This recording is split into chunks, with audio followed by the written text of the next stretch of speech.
When I say I don't think about politics when I think of the Kennedy Center honors, it's because usually when the honorees are announced, you don't see the president doing a press conference at the Kennedy Center.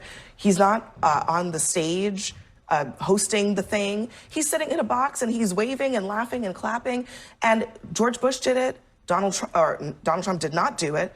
Barack Obama did it. Joe Biden did it. Presidents have done it, and it has come and gone, and people don't think of this as a political thing. They think of this as a celebration of American art. There are people in there that can't stand him and reject his endorsement. It's not partisan at all, actually. I mean, you said yourself, you've got country singers and Gloria Gaynor, who's associated with the gay community. I mean, there's absolutely... We don't know what Gloria Gaynor's politics are, just to be but the Rolling Stones hate him. Elton John hates him. They've come out and said, we hate him. We reject his endorsement. And in this case, I don't know the politics of all of them. Stallone, I think, is... She's a lesbian. She doesn't know why? Get the net, lady. Been a Republican and a supporter. He's a strong but Gene Simmons of KISS has been highly critical of Donald Trump. Exactly my point. Many are. I seem to recall he was somewhat supportive of President Bush back in the day, but he's been very critical of Trump and made public statements about it. So the fact that Trump was 98% involved in choosing it, but decided to overlook Gene Simmons' critical statements, I think, you know, something to be noted. Well, he said that it was Rick and Sergio who were the people who brought him these candidates and that he reviewed them. I don't know to what extent he was intimately involved in vetting every single one. But to your point, Abby, this is not typically something where the president comes out, appoints himself, well, he's now been appointed the chair of the Kennedy Center. He's trying to take ownership of it. I think they're trying to rename parts of it after Melania. So he's clearly trying to take over this culturally. There's a bill in Congress to rename the center after Donald Trump himself. And Rick Cornell earlier this week, he said, let's be clear, real Donald Trump saved the Kennedy Center, a building literally falling apart. Their neglect seemed criminal. Donald J. Trump absolutely saved the Kennedy Center from being demolished. Quite the opposite. Well, he's driving down revenues for the Kennedy Center. Exactly. Subscription revenues are down by 36%. Theater-specific revenues are down by more than 80%. You know, it was once said of Oprah Winfrey that everything she touches turns into gold. The Trump effect is the opposite of the Oprah effect. He's poisoning what is an iconic and historically bipartisan institution. There is an ideological bent to how they have tried to manage this place. I mean, first of all, putting Rick Grenell in charge is, you couldn't be more partisan than that. And I think it will be a question of what does happen to this place. I mean, is this an attempt of Trump to kind of reshape the Kennedy Center, to strip the Kennedy legacy from the place? He jokingly, I assume, referred to it as the Trump Kennedy Center in one of his social media posts this week. Well, I don't think it was a joke, because there is a bill in Congress to change it to the Trump Center. So I don't think he was, first of all, I don't think Donald Trump jokes. I think Donald Trump signals what he's going to do. I know. It's also part of a larger thing here. He's trying to change culture generally. He's gone into the Smithsonian, and he's effectively now has some random person deciding what is appropriate for the Smithsonian to teach in terms of American history, things that don't offend parts of the MAGA base, right? So we're now literally reviewing parts of American history and parts of American culture to make sure it comports with dear leader and what the MAGA Can we organization address wants. some of those things that are in there? Because have you looked at some of the things that are being reviewed? Yeah, slavery was a bad thing that we should talk about. Okay. Like, He's not whitewashing slavery. So he's not? He's not. No, Okay. he's not.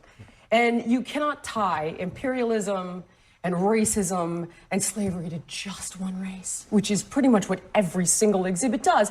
But let's talk about the fact that when you look United at States. let's talk about the fact that slavery in America was a do you realize that system of white only supremacy. less than 2% of white Americans owned slaves? But it was a system of white supremacy. You know, realize that African slavery Americans is were thousands slaves of and years old? White people were Do you know the slave who owners. in America? How is Jillian Michaels even allowed to sit on a political panel talking about history and race and culture? She's not a historian. She's not a scholar. Like, is this another thing racism buys you these days? Jesus Christ. First race to I didn't try realize to this was end controversial. slavery? Wait a second. Okay, Well, what's controversial? I'm very is- surprised This is that an you're trying to extraordinary litigate. exercise in historical revisionism. I would say. I'm really historical surprised. revisionism. Do you realize that Jillian, I'm surprised that you're trying to litigate who was the beneficiary of slavery and I'm who not. was not. What I'm trying to tell you is in that the context of American history, Okay. in the context of American history, what are you saying is incorrect by What I'm saying is that you it was white cannot- people oppressing black people? Every single thing is like, oh, no, this is all because white people bad.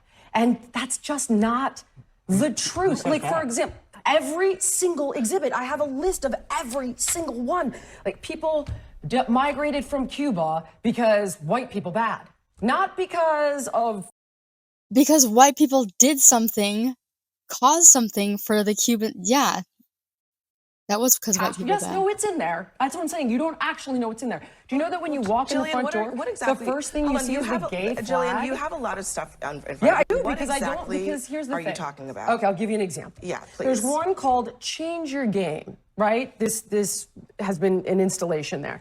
Is gender testing fair in sports?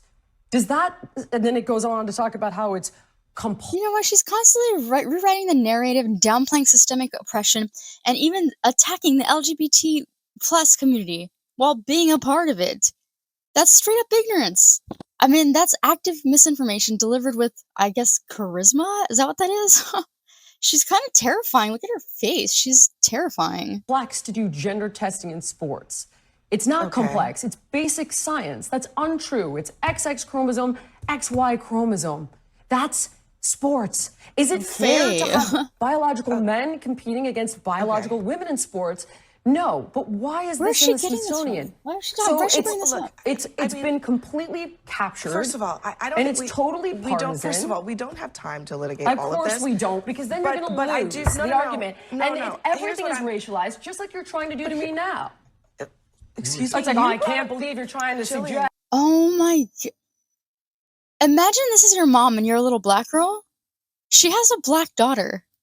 But you know what? I want to play this clip for you really quick by this new comedian, Josh Johnson. Play it. Watching CNN, and I saw where Jillian Michaels was on there in a debate that she seemed to have started, and they were talking about changes to the Smithsonian, and Jillian Michaels was like, "It's so unfair that slavery in this country only gets blamed on one race."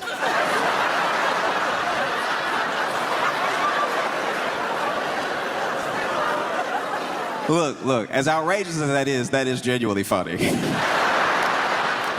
I'm not going to tell you how to feel. You can be angry if you want to be angry, because it is a very short-sighted, ignorant thing to say, but that's precisely why it's so funny. It is absolutely hilarious. And it makes sense to me that someone like Jillian Michaels would say something like this. She is from a reality TV show. She's known for the show The Biggest Loser. Yeah, that's who she is, that coach from The Biggest Loser. You know, the nice one. They would bring on people who were overweight, struggling with image and everything, and they would help them lose weight by making them do slavery.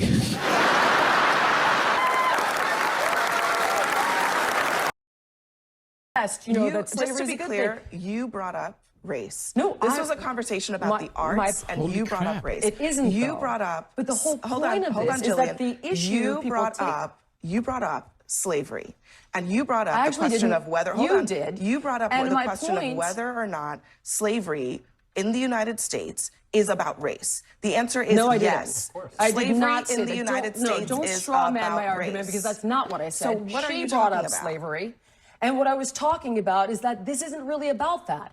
When you make every single exhibit about white imperialism when it isn't relevant at all, that is a problem. So when you're talking about Cubans leaving Cuba and you make it about white people bad, that's not accurate. Can I just say, zooming That's out, my point. All right, we're going to move on. I was saying on the arts thing, I think why this is hitting such a chord right now is because Donald Trump has mandated all of these changes at places like the Smithsonian, pulling out pictures from various government agencies. But what's different is with the Kennedy Center, he's taking a much more proactive role. I think that's why we are looking at this issue today thinking, wow, it's hit a different point than it ever has been before. Do you think the honorees, though, are generally acceptable to most Americans? I mean, these are huge stars. Yeah, they are, because just the ratings have been good. They are. And like I said before, giving you the example of Amy Grant and George Clooney, the board has been bipartisan and has tried to get people that walk all cracks of life, including politics.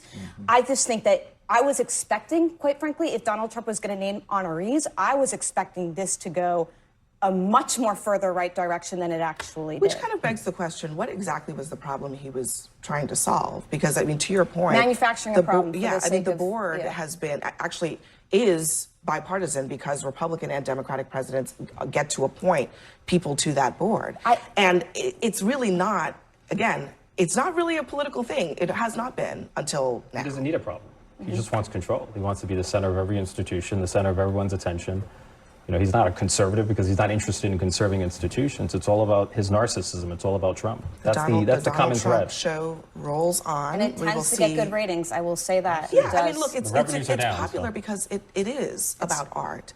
And so we'll see what happens when politics becomes much more intertwined into this show.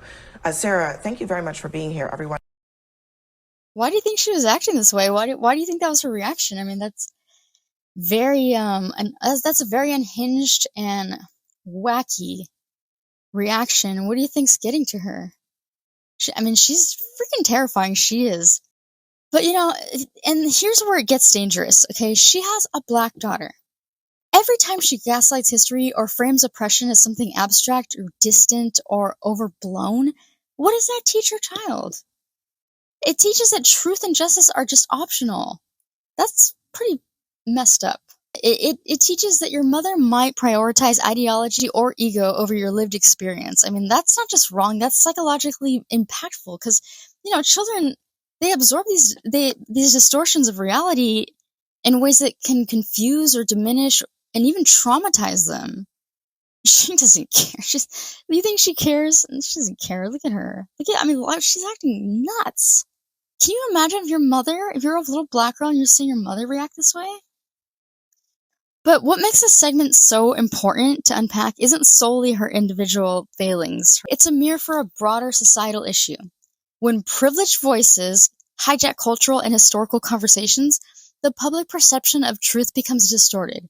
When someone confident yet uninformed to the ultimate max dominates the narrative, even as desperately as she is, it shapes how people understand history, identity, and responsibility. And remember, you guys, when an argument is weak, volume goes up.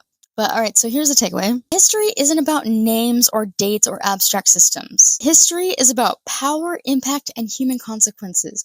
And when those lessons are twisted, ignored, or trivialized, it doesn't just harshly rewrite the past. It actively reshapes the future, including, I bet you guys didn't think of this, but including the way that the next generation perceives fairness, justice, and their own place in the world. I mean, it's really important that you guys understand that. So next time when you see someone like Jillian freaking Biggest Loser Michaels, psycho LGBT gay hater, belittling marginalized communities, don't just roll your eyes. I mean, you can, but make sure you pay attention because the cost of letting misinformation masquerade as authority is far higher than one panel segment. It's shaping minds, values, and framework through which society will understand itself for years to come. All right, I am going to play this video now that it's the very end of the video. It is a little long, but it's really, really important that you really hear him out, okay? It's everything that needs to be said in response to this video specifically and to everybody who is feeling like Jillian or in any way agrees with Jillian, which is sickening to think, but just hear him out, okay? It's a professor that speaks on the true history of inequality and stereotypes in America, and I know that already doesn't sound very tempting, but please give it a chance, and don't go into it with any judgment or any bias or anything. And what I think is really interesting, one of the most interesting things about it is that he even says, he talks about telling your children the truth, and he even uses a daughter as an example. Oh, but my daughter, and he says, like, it's not your fault you don't know history because you were never taught, and you don't want your daughter to go out. And it's just so perfect. I truly feel it's the most perfect way to end this video. And yeah, I'm gonna go ahead and lead out with it. Anyways, I hope you like this video. Thank you so much. See you next one. So if the data says, and it does, that white folks on average have 15 times the net worth of black folks, 13 times the net worth of Latino folk, right? We just assume, well, we must have worked harder. Is that right? That's interesting because actually the black folks and brown folks have done some of the hardest work in this country ever since the country was founded. Were it not for the labor of African descended peoples, there would be no country at all. In fact, it was my family white slave-owning family in the South that got black folks to do all the hard work because we were lazy asses and didn't want to work at all. White folks in the South on the plantation used to want to sit on the porch and drink mint juleps and have carriage rides rather than work, while black folks did all the real labor. And yet we decided that black folks are lazy, which I find fascinating. Right? And then people write to me and say, well, these black people, they're just taking all the jobs. Okay, which is it, Precious? Because it can't be both. People of color can't take all the jobs and be lazy. I don't ask much of racists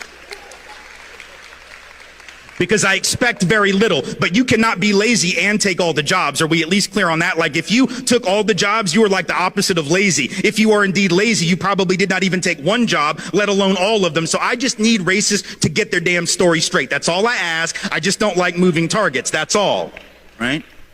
But if I don't tell my daughter the truth, she defaults to the position of the culture, and then she can't understand what the problem is. The same is true with policing. You can't understand the Black Lives Matter movement and the importance of it if you don't know the history and the relationship between law enforcement and black and brown peoples.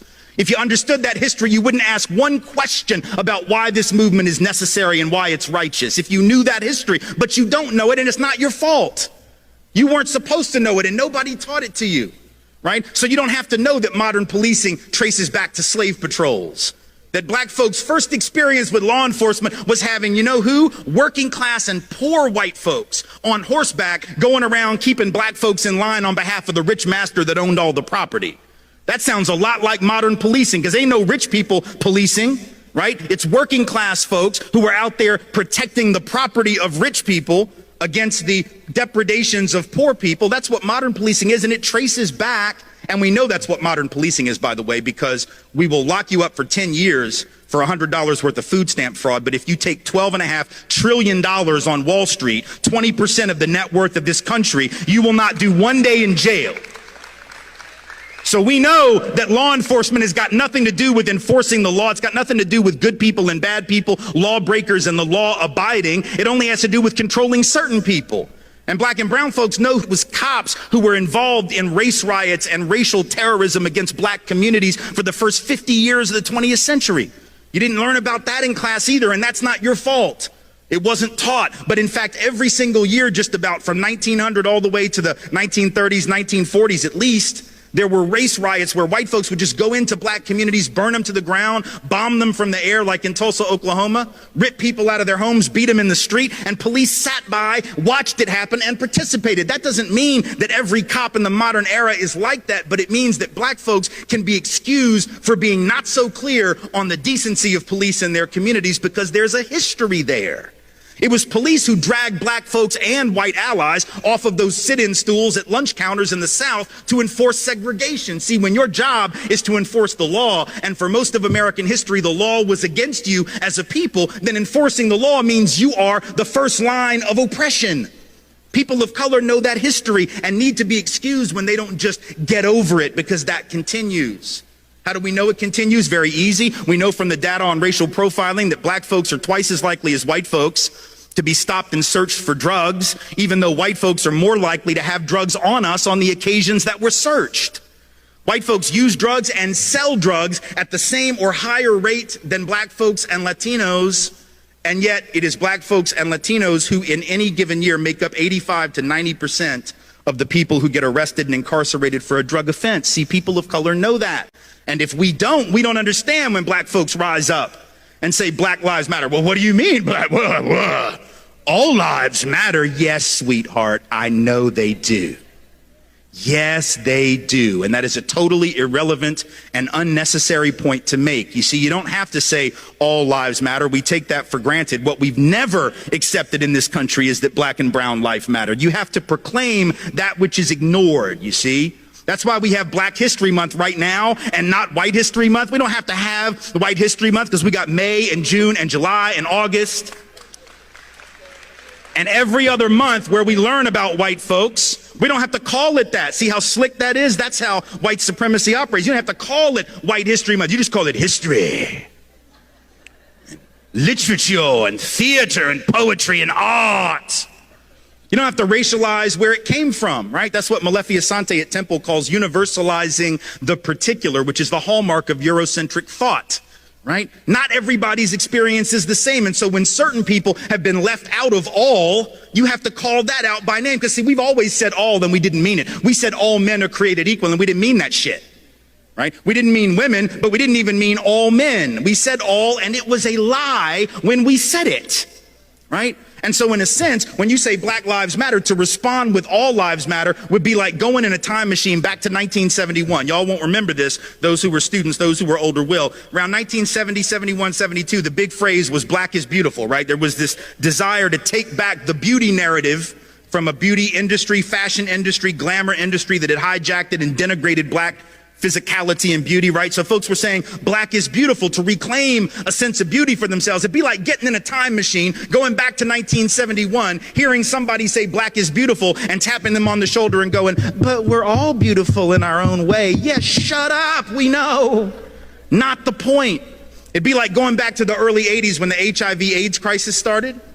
And it took several years for the president of the United States to even utter the word. Ronald Reagan didn't want to even utter the word, let alone cut loose with funding to deal with the problem, until his buddy Rock Hudson died of it. And then all of a sudden he was willing to talk about it a little bit, right? So for the first several years, what'd you have? You had activists out in the street. You had ACT UP, gay men's health crisis, out in the street demanding research and funding for HIV/AIDS, right? And what they were saying in effect was people with AIDS lives matter. That wasn't the actual phrase, and we didn't have hashtags, but that was essentially what they were saying, right? People with AIDS lives matter, and we need to pay attention, because right now we're not paying attention to that. And we don't seem to believe it as a society, so we need to start believing it. It would be like getting in a time machine, going back to 1983, 82, in the middle of an ACT UP event or a gay men's health crisis event, and shutting down the protest by saying, yeah, but what about pancreatic cancer? People die of all kinds of things, right? Sort of not the point. You have to proclaim that which is ignored. And if we know the history, we understand that, right? Because if we know the history, we know that it is indeed black life, and I would suggest brown life, life of color generally, indigenous life, that is usually denigrated, demeaned, ignored. On a sexual level, it's trans lives that are demeaned, ignored, right? It's women as women. So sometimes you got to proclaim that which is not in the obvious frame of reference. There's nothing pernicious about it. It's not about saying black lives are worth more than other lives. It's about, damn it, these lives actually do matter. And even though the history says they don't, we're here to tell you that they do. And there's nothing wrong about that at all. But if you don't know the history, it might seem untoward. And I get it. And again, it's not your fault that you don't know the history, but it is our responsibility to learn it and then apply it to what we see. Same is true with immigration. This immigration drama that we have right now is only possible because we don't understand our own history.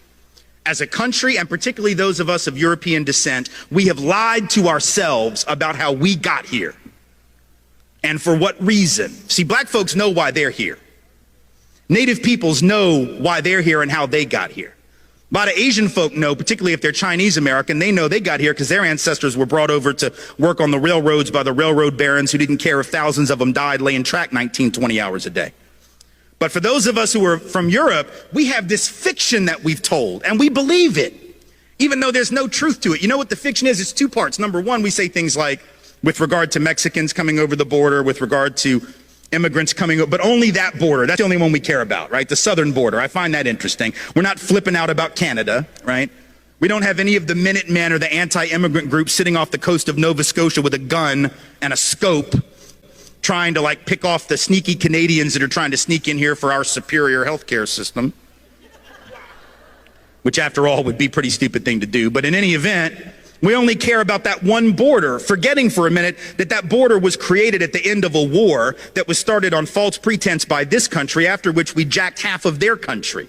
And you weren't taught that in school either, because our history books aren't interested in telling the truth. They tell this very patriotic history that has no relationship to the fact. So that border is artificial. Mexican folk who are coming here, documented or not, let's be clear, are coming home. Their families were here before our families were here in almost every instance. But we forget that, and then we say things like, well, I don't mind them coming. I just want them to come legally like my people did. The hell does that even mean? Come legally? There was no law to break when our people came. The fact that we didn't break a law that didn't even exist, you don't get cookies for that. You don't get like a pat on the back and a gold star because your great whatever was law abiding when there was no law that he could have violated, even if he wanted to. But we've told this lie that we came for these upstanding principles. So we'll say things like, well, you know, our people came for liberty and freedom, democracy. These people are just coming for stuff.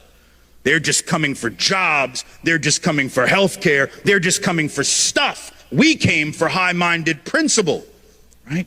Because we believe that. What kind of third-grade version of American history is that, right? Like when Donald Trump says, well, Mexico's not sending their best. What the hell, you think Europe sent their best?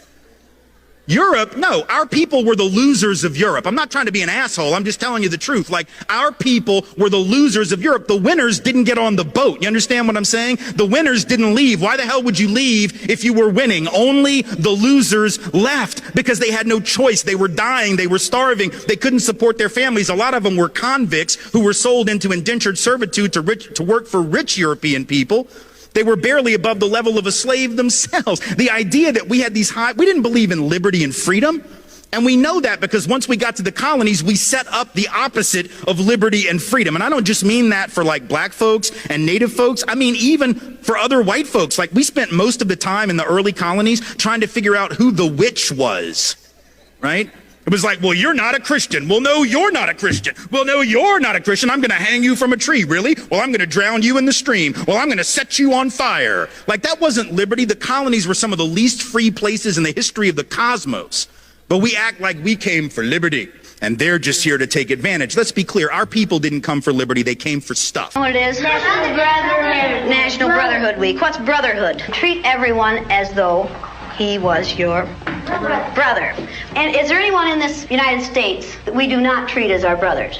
Yes. Who? Yeah, the black people. Who else? Indians. Absolutely, the Indians. Many places in the United States. How are black people treated? How are Indians treated? How are people who are of a different color than we are treated? They don't get anything in this world. Why is that? Because they're different color. You think you know how that would feel to be judged by the color of your skin? I don't. Do you think you do? No, I don't think you'd know how that felt unless you had been through it, would you? It might be interesting to judge people today by the color of their eyes. Would you like to try this? Yeah! Sounds like fun, doesn't it? Since I'm the teacher and I have blue eyes, I think maybe the blue-eyed people should be on top the first day. I mean, the blue-eyed people are the better people in this room. Oh, yes, they are. Yeah. Blue-eyed people are smarter than brown-eyed people. This is a fact. The brown-eyed people do not get to use the drinking fountain. You'll have to use the paper cups. You brown-eyed people are not to play with the blue-eyed people on the playground. Well, the brown-eyed people in this room today are going to wear collars so that we can tell from a distance what color your eyes are. You ready, Laurie? Brown-eyed. She's a brown-eyed. You'll begin to notice today that we spend a great deal of time waiting for brown-eyed people. I don't see the yardstick, do you? It's coming over there. Hey, mister, you better keep that on your desk when the brown-eyed people get out of hand. Oh, you think if the brown-eyed people get out of hand, that would be the thing to use? Who goes first to lunch? Blue-eyed. The blue-eyed people. Blue-eyed people may go back for seconds. Brown-eyed people do not. Brown-eyed. Don't you know? Oh, they're not smart.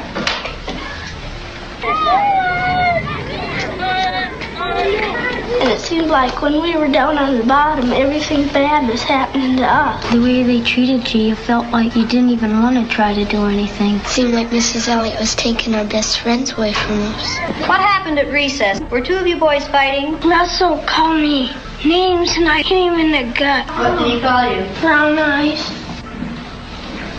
They always call us that. They keep calling us brown eyes. What's wrong with being called brown-eyed? It means that we're stupider. I watched what had been marvelous, cooperative, wonderful, thoughtful children turn into nasty, vicious, discriminating little third graders in a space of 15 minutes. Yesterday, I told you that brown-eyed people aren't as good as blue-eyed people. That wasn't true. I lied to you yesterday. The truth is that brown-eyed people are better than blue-eyed people. Russell, where are your glasses? I forgot them. You forgot them, and what color are your eyes? Blue. Susan Ginder has brown eyes. She didn't forget her glasses. Russell Ring has blue eyes, and what about his glasses? He forgot them. He forgot them. Yesterday we were visiting and Greg said, boy, I like to hit my little sister as hard as I can. That's fun. What does that tell you about blue-eyed people? They're naughty. The brown-eyed people may take off their collars, and each of you may put your collar on a blue-eyed person. The brown-eyed people get 5 extra minutes of recess. You blue-eyed people are not allowed to be on the playground equipment. You blue-eyed people are not to play with the brown-eyed people. Brown-eyed people are better than blue-eyed people. They're smarter than blue-eyed people. And if you don't believe it, look at Brian. I use Orton Gillingham Phonics. We use the card pack. The brown-eyed children were in the low class the first day, and it took them 5.5 minutes to get through the card pack. The second day, it took them 2.5 minutes. The only thing that had changed was the fact that now they were superior people. You went faster than I've ever had anyone go through the card pack. Why couldn't you get them yesterday? We had those collars on. You think the collars kept you? We just keep thinking about those collars. Oh, and you couldn't think as well with the collars on. 4 minutes and 18 seconds. How long did it take you yesterday? 3 minutes. 3 minutes. How long did it take you today? 4 minutes and 18 seconds. What happened? One down. What were you thinking of? This. I hate today. I did too. I hate too. Because I'm blue-eyed. See, I am too. There's nothing, it's not funny, it's not fun, it's not pleasant. This is a filthy, nasty word called discrimination. We're treating people a certain way because they are different from the rest of us. Is that fair? No. Nothing fair about it. We didn't say this was going to be a fair day, did we? No. And it isn't. It's a horrid day. Okay, you ready? What did you people who are wearing blue collars now find out today? I know what they felt like yesterday. I did too. How did they feel yesterday?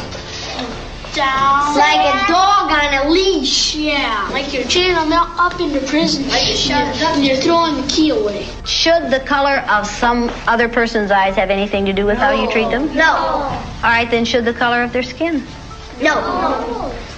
Should you judge people by the color of their skin? No. When you see a black man or an Indian or someone walking down the street, are you going to say, look at that silly looking thing? No. Does it make any difference whether their skin is black or white? No. Or yellow? No. Or red? No. Is that how you decide whether people are good or bad? No. Is that what makes people good or bad? No. Now you know a little bit more than you knew at the beginning of this week? Yes. Okay, now are you back? Yes. That feel better? Yes. Does the color of eyes that you have make any difference in the kind of person you are? No.